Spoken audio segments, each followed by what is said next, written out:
assuming or creating promissory obligations of whoever consumes of that infrastructure under mathematically perfected economy. So in truth, the real issuers are the money of the money to consume or to build and then to pay for the consumption of the government provided infrastructure are still private people, whoever the consumers are.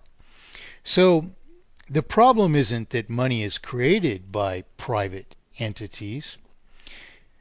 The problem is that a certain private entity or group of private entities, in other words, the central banking system, has intervened upon the creation of money, the rightful creation by private entities.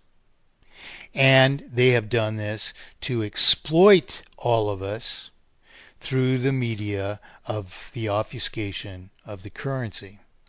So it's not right at all to say that the problem is that the money is created by private corporations. The problem is that the limited group of private corporations, in the case of the Federal Reserve System, the 12 private corporations that comprise the 12 private Federal Reserve banks, are actually intervening upon our private creation of money to exploit us by a means which is even terminal. The fact that it's terminal also isn't the extent of the problem. The fact that this obfuscation of the currency is terminal isn't itself the only reason that we should resolve all of the injustices which are imposed upon us by the central banking systems of the world. The problem that we need to understand is that all of any injustice should have no incidence whatsoever in a government of the people, by the people, and for the people. In other words, the Republican form of government, representative government. So the problem stems really from our inability or preclusion of means for resolving injustices, because the resolution or eradication of injustice is really the fundamental purpose of representative government, of any just government, regardless of its form. So all this was wrong. That yes, 12 private corporations issuing the money is an issue, but it's only because those particular corporations are actually not issuing the money, but intervening upon our issuance of the money to obfuscate it into falsified debts to the central banking system. So these are the real issues, not that it's private corporations. But let's again look at this unqualified assertion. What do? You just listen to people talk like this and go, yeah, that sounds right. Yeah, I agree. Yeah, it's because it's 12 private corporations. That's what's the problem. Well, if they were issuing the money on our behalf, how would it be a problem? In other words, let's just say that I formed a corporation, even a non-profit corporation, People for Mathematically Perfected Economy, and I sought to be the, quote, bank, unquote, which of course is not what I would be. I would be this common monetary foundry that I've prescribed, but I would be taking the place of the bank and being an entirely different thing, which is why the term bank is inappropriate. And whenever any of you, therefore, did, the same kind of commerce that we would be doing today if we weren't suffering the defeasance of this terminal failure, and I might have intervened or interceded and served to to issue your promissory obligations in a universal form that we are familiar with, Federal Reserve notes or pounds or yen or whatever. And I didn't charge you interest. Now, I could be a corporation and I can do that. So how is it that the entities are corporations, which is the offense? And we all have the ability to understand the horrendous errors of thinking that were flying about as we discussed this, the other day. Excuse me. Because it's a corporation, it's bad? Yeah, corporations are bad. Because a few bad corporations, all corporations are bad. And they certainly don't have any right or business issuing our money. But excuse me, ladies and gentlemen, we could form a corporation that we're the owners of it, and our ownership would have zero value. It would not have any assets. It would solely do the things of the common monetary foundry. We could do that.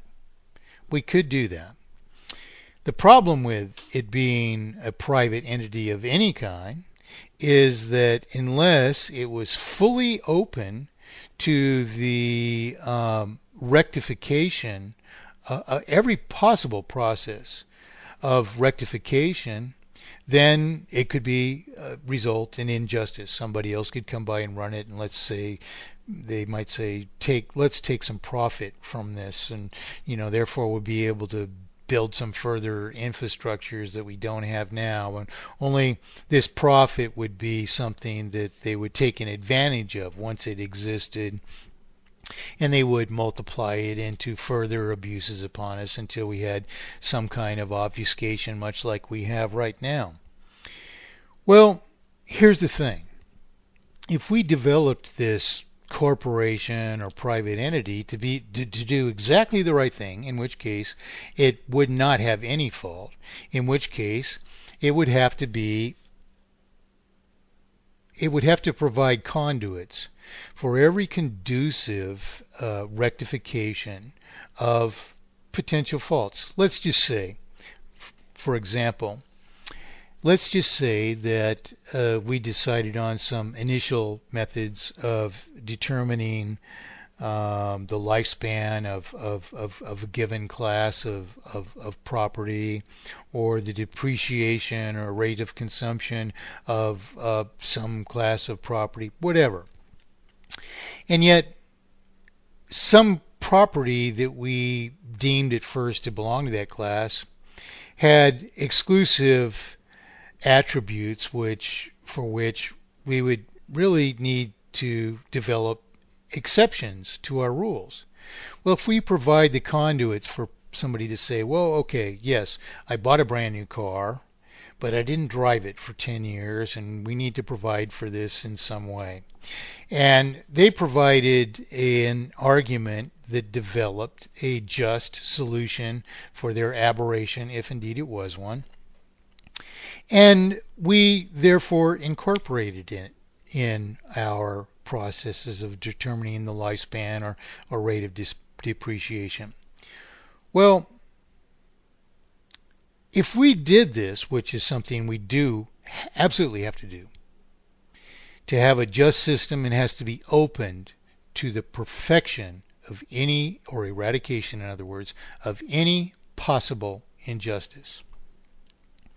Now, if we did that, the thing is, we might be doing it as a private corporation even, but in the end, by providing all these conduits for eradication of injustice, we have made that entity equivalent to what representative government is. It's not acting as on a profit-making basis. It's preserving the rights of people. It's providing an infrastructure for commerce without exploitation. It's protecting the people from injustice. That's government, you see. So, nonetheless, however, it isn't that it's government that makes it right, because you can have a government misuse its power to abuse the people by the very kinds of obfuscations that we are now. In fact, in many ways, people are advocating spending money into circulation is the very opportunity for abuse that you want to guard yourselves against. The people are the only rightful issuers of money, and we need to remain that way. We need to remain the issuers of money because we are the rightful issuers of money. And of course, our issuance has to be limited to its proper extents or bounds by certification of creditworthiness, enforceability of creditworthiness, automatic payment, which, all the things that we can do to resolve the issues before us are things that we have to be done. In the case of mathematically perfected economy, this all actually dissolves down to a very simplified form of certifying creditworthiness, automating payment, and that's that. We have an eradication of interest and an obligatory schedule of payment, and that's mathematically perfected economy, basically automated through this branch of government, which is a common monetary foundry, is what I call it, because it's a foundry. It's the engine of creation. It's the place of taking what there is and refining it into monetized form so that trade is just and sustainable. That's all. That's what economy is. That's what we have to keep economy, or we lose it. So this idea is basically not a philosophy. And this is something that we also have to understand. Philosophies, are more or less loose and therefore potentially malformed ideas in which people can